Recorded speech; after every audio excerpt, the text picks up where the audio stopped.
humanity learned the Earth's magnetosphere would collapse sometime in the next half-century, eliminating all life on the planet.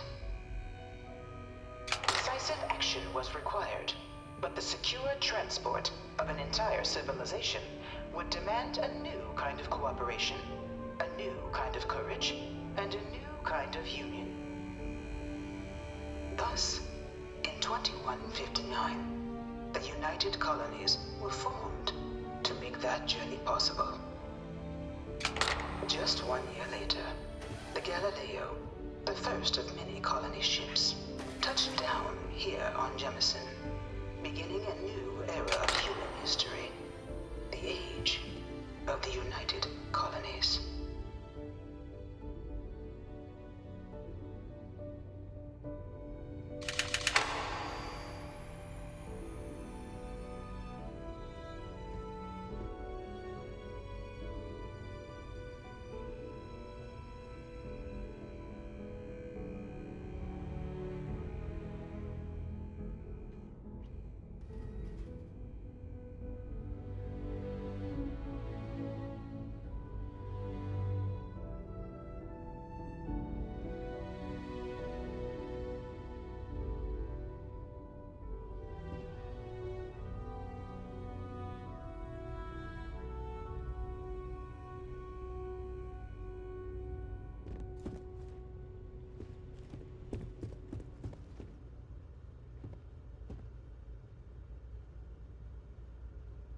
From their foundation, the United Colonies strove to provide all their citizens with opportunity, security, and peace.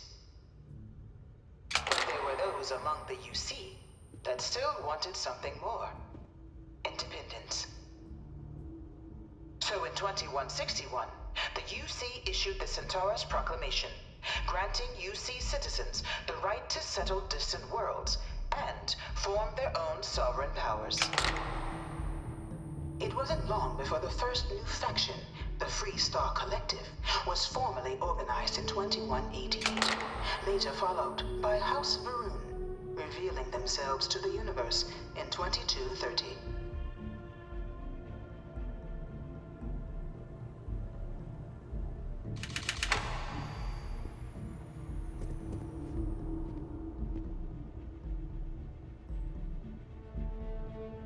The Freestar Collective was initially founded in 2188, when the citizens of Aquila banded together with the pleasure city of Neon in mutual defense.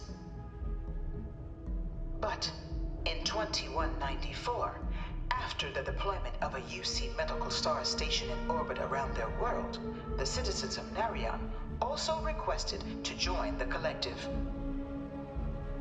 The resulting rise in tensions between the Freestar Collective and UC culminated in the settled system's first intergalactic conflict, the Narion War. Despite a decisive victory by the UC, the colonies permitted the citizens of Narion to join the collective, forming the basis for the fiercely independent union that persists to this day.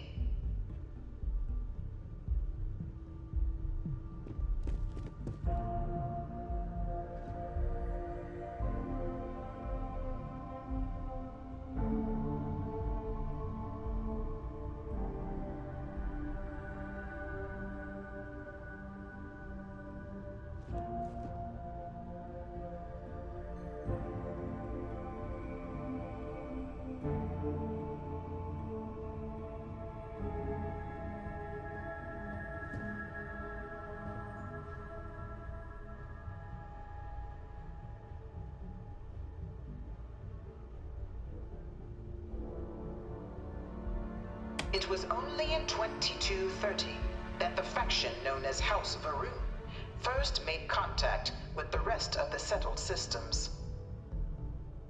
Founded by the passengers of a colony ship that had left New Atlantis and disappeared 4 decades earlier, House Varun was a faction unlike any other. A theocracy dedicated wholly to the beliefs of its isolationist founder, Janan Varun. House Varun initially made overtures of peace towards the rest of the settled systems.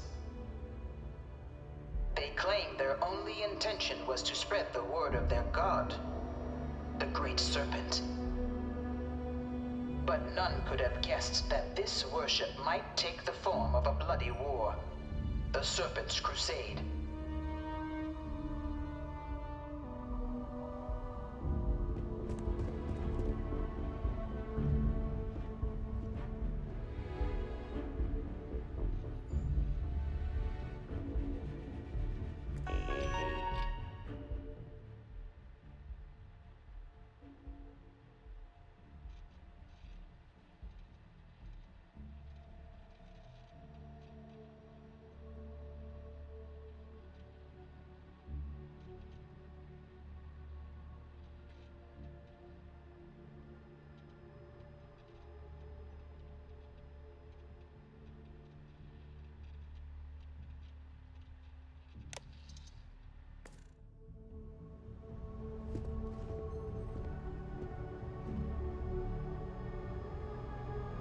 Beginning in 2240, House Varun forces declared all-out war on the rest of human civilization, initiating the Serpent's Crusade. Over the next 23 years, thousands of Freestar, UC, and independent souls were killed by agents of House Varun in the name of their Serpent God. It was only with the death of their founder in 2263 and the succession of his heir, Jarek, that House Varun finally sued for peace. There remains, however, select members of House Varun who refuse to recognize the cessation of hostilities their leaders established. Even after House Varun's mysterious disappearance, these zealots remain a threat to all who encounter them. Their pacification, a goal of all space.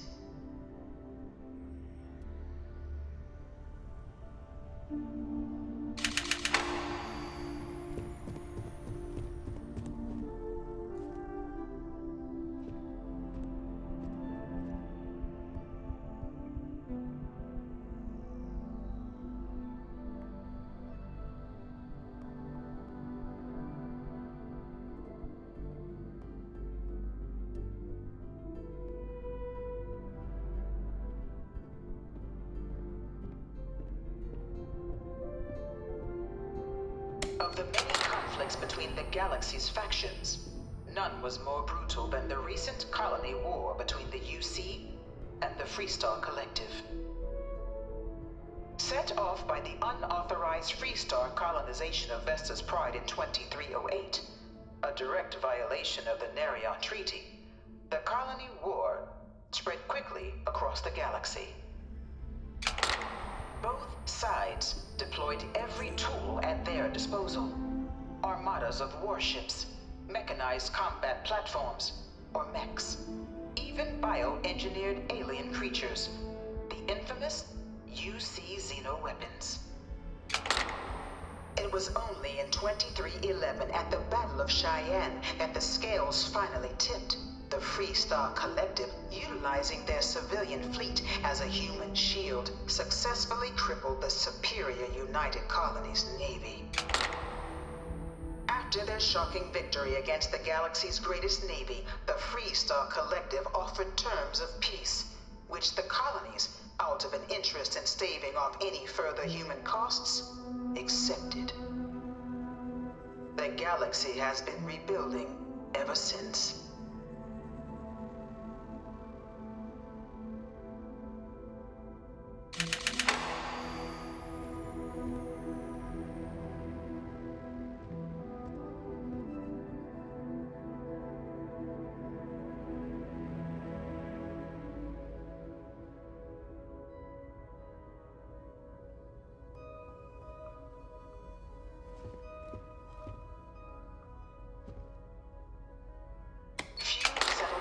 Were left untouched by the colony war. But nowhere could the viciousness of modern warfare be seen more clearly than on the Freestar planet of Nera.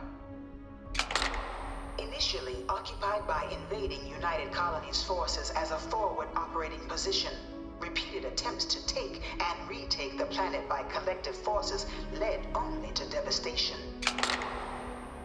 Swaths of the world were transformed into scorched husks, a nightmarish testament to the depths of human ingenuity and human cruelty.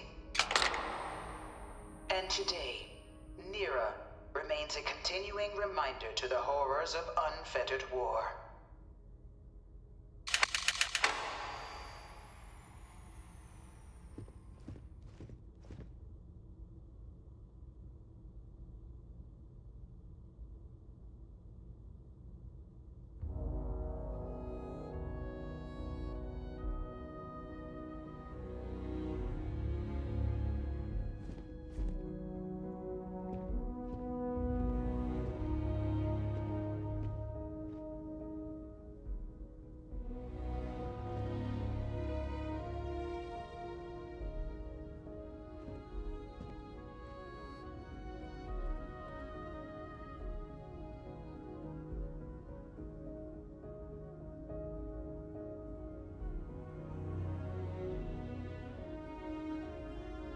In the midst of the colony war, a different kind of tragedy struck the UC city of Londinian.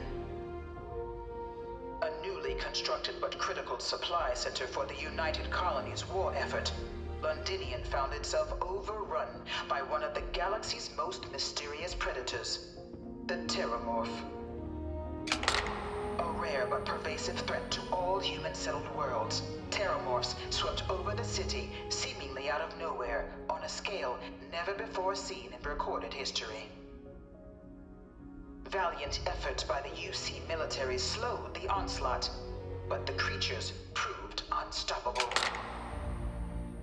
Ultimately, the decision was made to destroy the Londinian spaceport, sealing off the city, the outbreak, and its citizenry from the galaxy at large. The tragedy of Londinian is mourned by the UC to this day.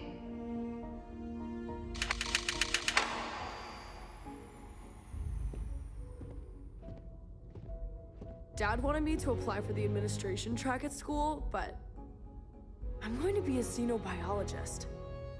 It's science division or nothing. I bring her here almost every day to stare at this thing.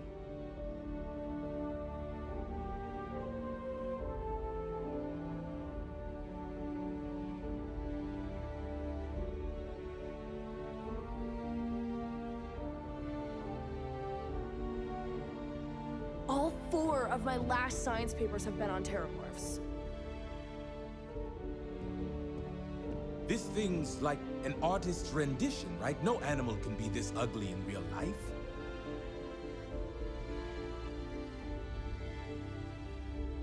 I really hope this is just a phase. No one knows how they move between planets. I wonder if they can grav jump or something.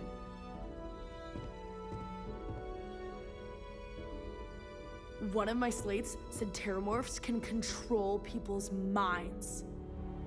But that can't be true.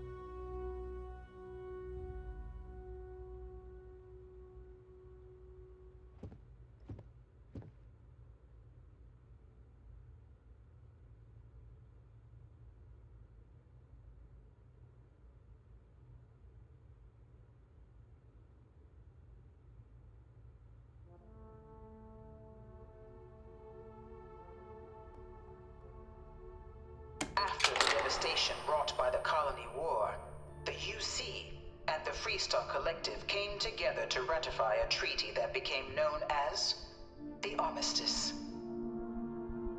Both sides agreed to a vast reduction in standing forces, and that xeno-weapons and mech warfare would be outlawed.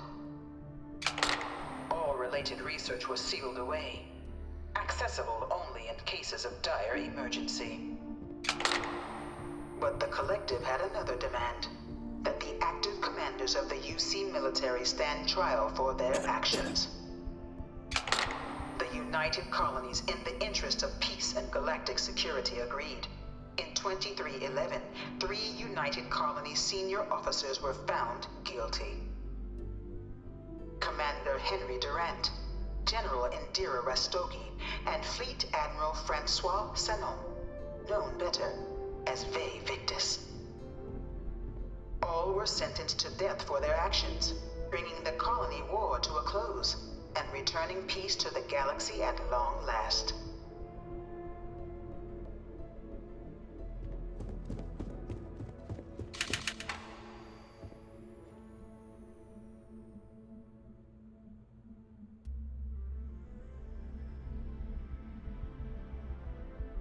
After the devastation wrought by the colony war, the UC and the Freestar Collective came together to ratify a treaty that became known as the Armistice. Both sides agreed to a vast reduction in standing forces, and that xeno-weapons and mech warfare would be outlawed. All related research was sealed away, accessible only in cases of dire emergency. But the Collective had another demand, that the active commanders of the UC military stand trial for their actions.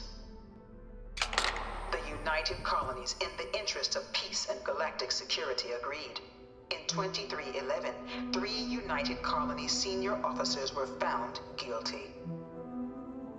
Commander Henry Durant, General Indira Rastogi, and Fleet Admiral Francois Sanon, known better as Ve Victus.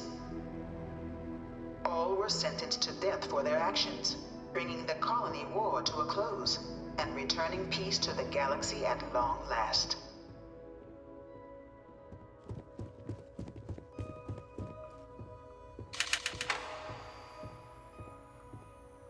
After the devastation wrought by the colony war, the UC and the Freestar Collective came together to ratify a treaty that became known as the Armistice.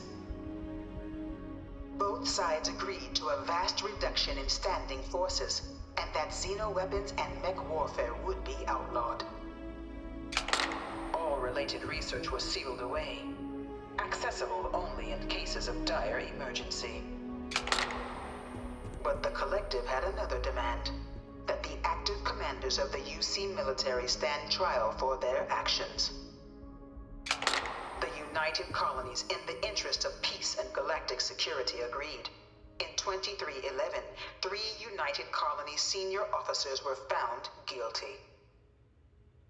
Commander Henry Durant, General Indira Rastogi, and Fleet Admiral Francois Sanon, known better as Ve Victus.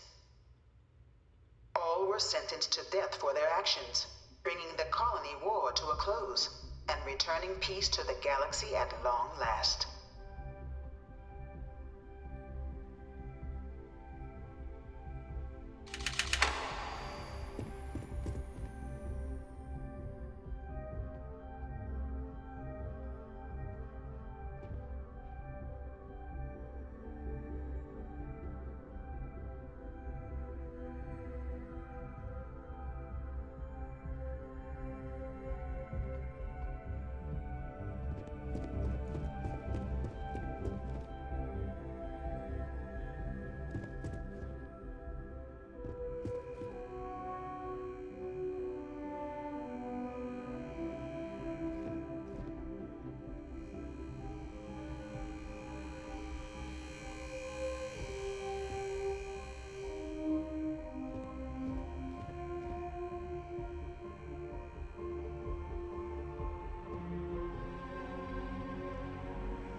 It was into this new world that the Vanguard was born.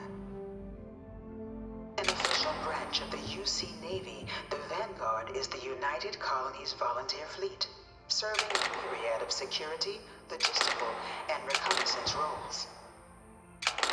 And after a sufficient length of service, UC citizenship is guaranteed to every Vanguard member. Open to all captains, regardless of origin, the Vanguard is leading the charge to protect and support the citizens of the United Colonies, wherever in the galaxy they may be.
No one is born a United Colony citizen. Only through service to the UC can one hope to earn one's citizenship. But the UC prides itself on taking care of its people. Cost of living controls mean citizens pay less than their foreign counterparts for needs big and small. All citizens are issued a grant upon joining to get themselves on their feet. And only UC citizens have the opportunity to purchase property, getting the chance to live in one of the most beautiful cities in the settled systems. By joining the Vanguard today, you too can begin earning your place here, in the heart of galactic civilization, as a citizen of the United Colonies.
know it was some UC general that condemned Londinium?